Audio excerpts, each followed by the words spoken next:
This is Movietone. Jeffrey Sumner reporting.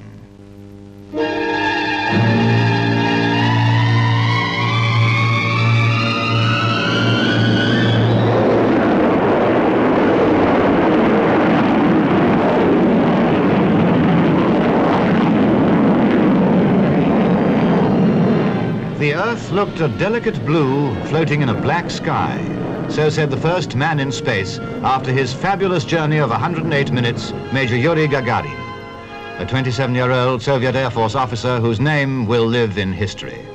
Tracking Russian progress stage by stage, the Jodrell Bank radio telescope has been directed by Professor Sir Bernard Lovell. I think that this Russian achievement of landing an astronaut safely after orbiting the Earth is really one of the greatest events in the history of mankind. The Russians have succeeded in breaking the barrier which binds man to Earth, and the path is now open for them to explore the solar system.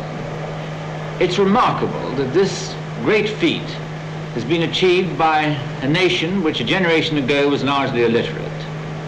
And I think it's an amazing example of what can be achieved by singleness of purpose, coupled with a very great investment in education and research.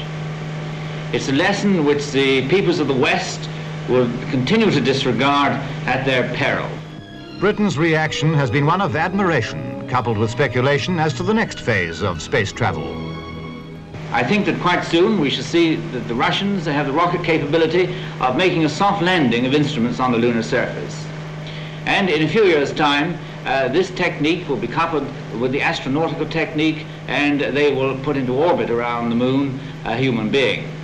And I believe that in the next 5 or 7 years, the Russians will fulfill their 7-year plan for science, in which they intend to make a landing of a human being on the moon. Man is reaching for the stars.